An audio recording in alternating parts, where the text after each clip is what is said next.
Hey guys, John Lytton here again with John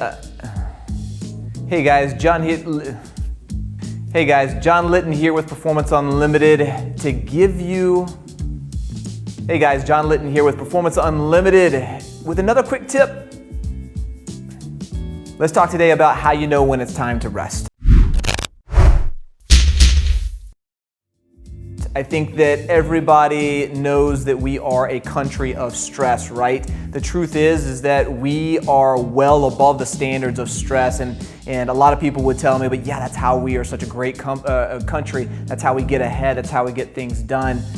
I would argue against that and say that just looking at a recent Gallup poll in 2019, you can see that over 54% of Americans have some sort of daily stress, whether that's emotional, psychological, or even like we talk about all the time, physical stress, as in the forms of exercise. We are going to kind of lump all those together basically because of the fundamental science behind stress, but we'll get to that in a minute. Back to the Gallup poll. 54% of Americans are stressed daily. That is over 30% more than the average worldwide. So let's talk back about the stresses that it is related to what we deal with every day, which is exercise. And a lot of people really look at stress as this form or format that can be both positive and negative. And it's exactly right. The science behind stress really looks at what we term eustress, which is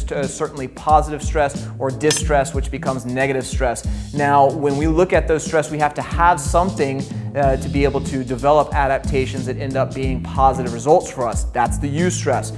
On the other hand, we have distress, whether that's too much stress of any kind, even good stress, becomes detrimental, or just the stress in itself being able to have a negative effect from our psychology, our emotions, or even our physical well-being. How do we determine whether it's enough to be able to give us in the eustress, or it's too much that it leads to detriment? Well, let's give you a little foundation, an understanding, an elementary black and white rule of thumb of how you can actually start to become what's the most important key to all of this, which is awareness.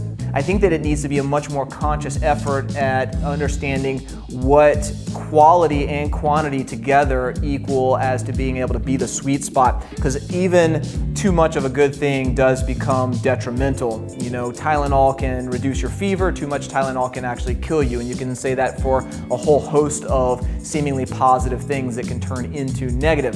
So when we look at being able to have rules of thumbs, being conscious and aware of how you actually navigate whether you need to rest, it comes into what our normal day-to-day operation, what we term in the science world as homeostasis, our neutral state, or what I would like to think of as our optimal state. As most Americans don't live in an optimal state, our typical homeostasis or neutral state still might be one with pain, one with fatigue, one with irritability, one that actually is not living in a true healthy state. So, let's actually assume that an optimal state is one that's free of the 3 points that I'm actually going to talk about. So number one is sickness.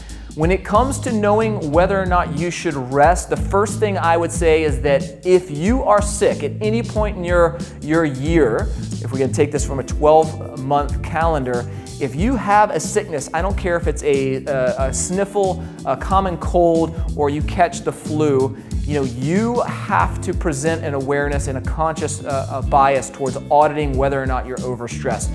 Obviously, the sickness is directly tied into your immune system. Your immune system is directly tied into your stress levels. If you're overstressed, even when we talk about being able to work out too often, if you're not in a good balance of work to rest, your immune system is going to be the first thing that gets compromised. Okay, so you catch that common cold, you have to be in a mindfulness to really take into factor whether or not you're overstressed. Again, that could go into just whether or not you have some financial issues, or whether you and your significant other are in a fight. It could even come into you just finishing leg day. Your immune system is going to temporarily drop, and if you give yourself the right amount of rest, it's going to end up raising a level to where you get stronger, you get better looking, you can look better, live better, and all the things that we actually talk about day in and day out. So if you're sick, it might be time to rest.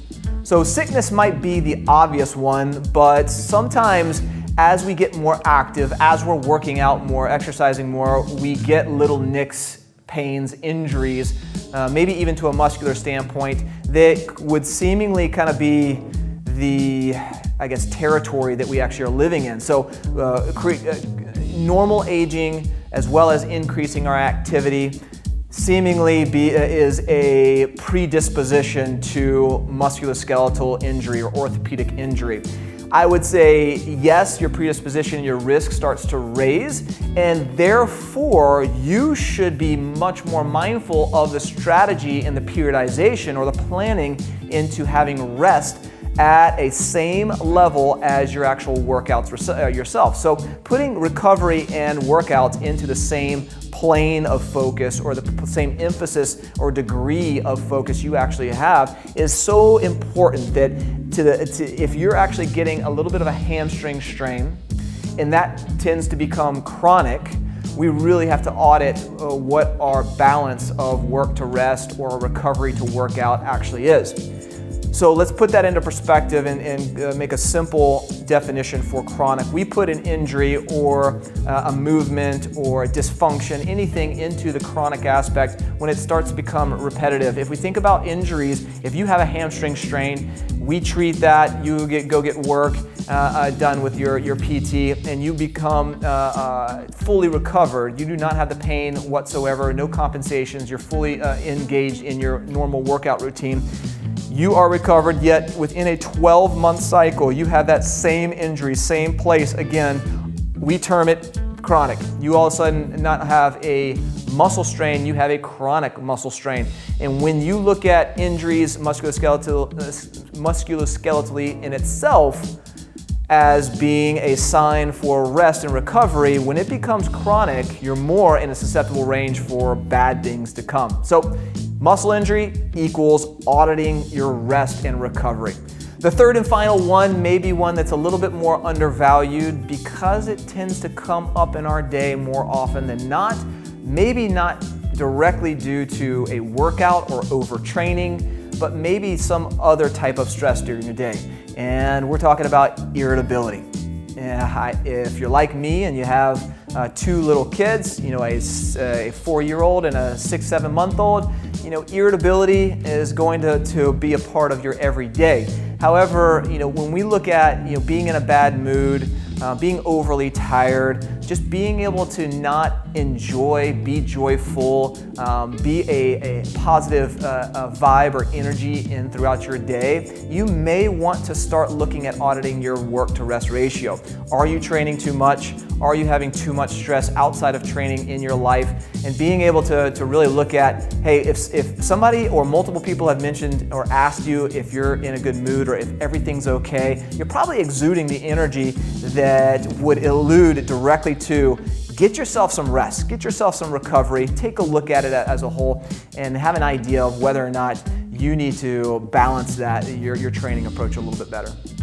All right, guys, so tip of the day, and to recap, understand number one, that none of the detriments in our lives should actually happen. If we think about the standard sickness, be it the common cold or something worse, be it muscle injury, be it irritability or fatigue, we commonly slough those off as just normal processes that we undergo throughout our life. But I'm telling you now, if our body is in tune, if we are balanced, if we are in optimal living, we should not have those things in place. So number one, audit yourself and understand where your planning is. Put your workouts on the same pedestal as your recovery. Start to understand where your energy is being deposited as much as your energy being depleted. What are the things that are going to give you more energy and vibrance throughout the day versus the things that are going to drain you and leave you worse off? You should always feel better when you're leaving a workout than when you came in. You should always, throughout the end of a week,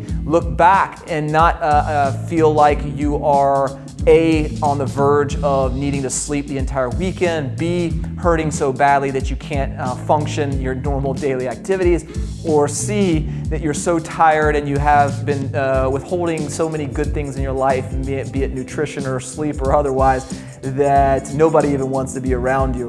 Balance yourself better, create some better recovery strategies, and make sure that you're thinking about the way that you're working out the same way that you're recovering.